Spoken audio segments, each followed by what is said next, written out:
this video, I will turn my MonkeyType clone from this to this,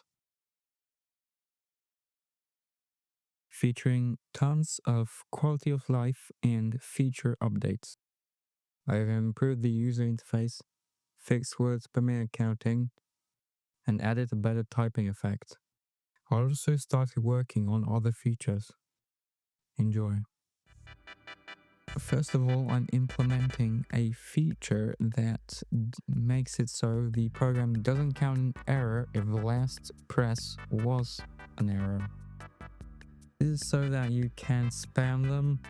It's a general quality of life improvement that I noticed in MonkeyType.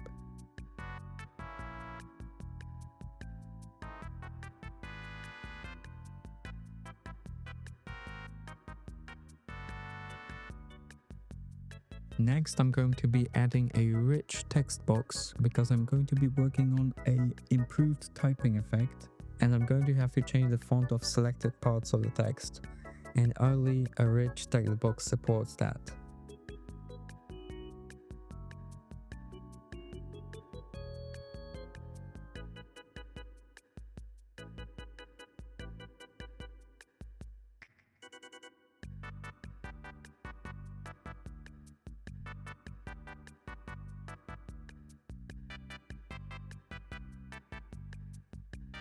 And everything works with the rich text box.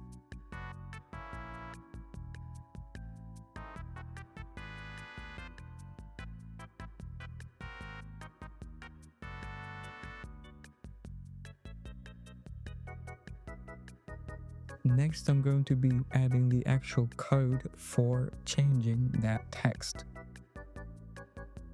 In the first function, I'm going to be changing the already typed text to be italic and its font to be less visible. Just 2 lines of code needed to change the font, and then I just add another line saying I would like to change the color.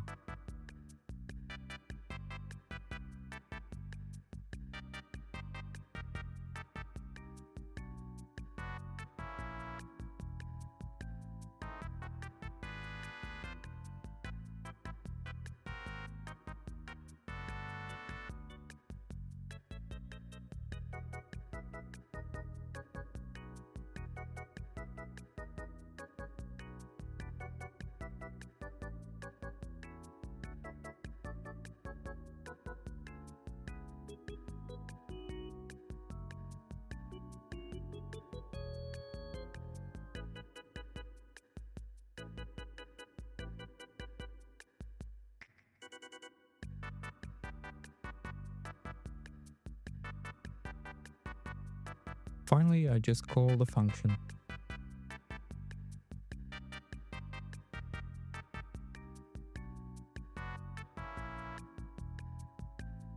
And everything should be working really nicely. Here you can see me actually changing the font color.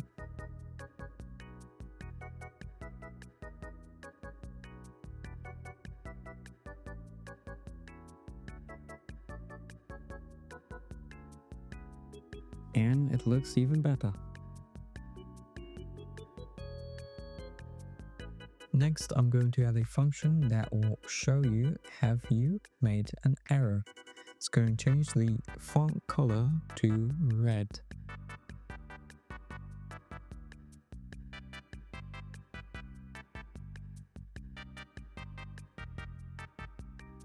So it seems to be working.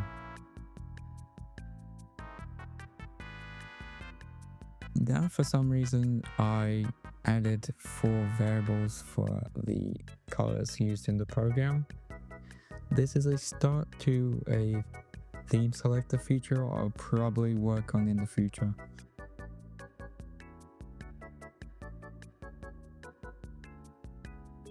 Then I randomly jumped to fixing the words per minute counter. This time I'm not using some strange methods to count it, but I'm actually checking the word difference.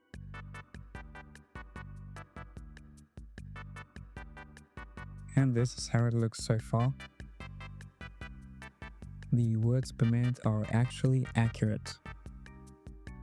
Then I went back to add an underline showing you which character are you supposed to type now. This is especially useful if the current character is a space. And I also call that function.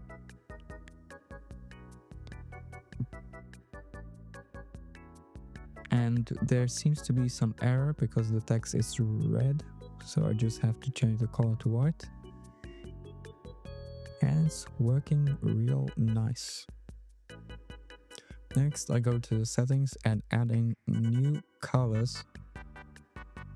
As I said before, this is the start to the theme selector feature. I have chosen this theme right here because it looks better. And after adding it, this is how it looks.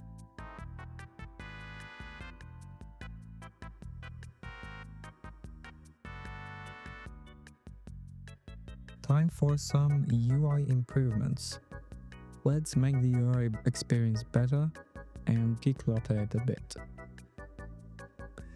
I'm increasing the font size a bit so that you can see more words you're going to be typing.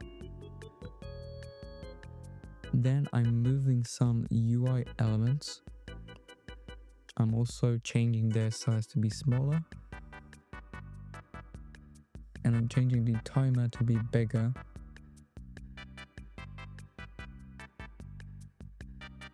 This is how it's looking so far.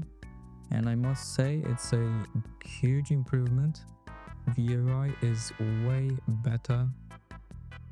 Finally, I'm working on another quality of life feature, which will hide the last test results 2 seconds after you start the new one.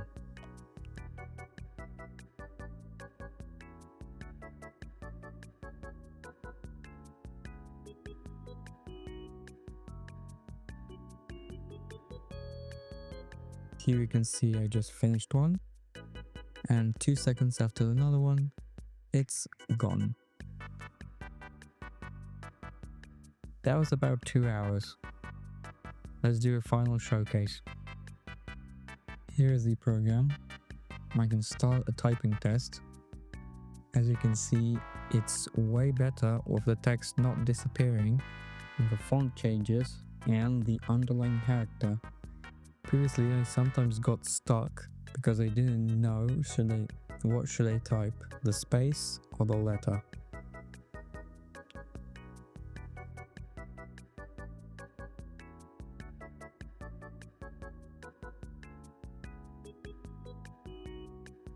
Here you can see I typed 90 words per minute with 9 errors, and if I start again, it disappears after 2 seconds.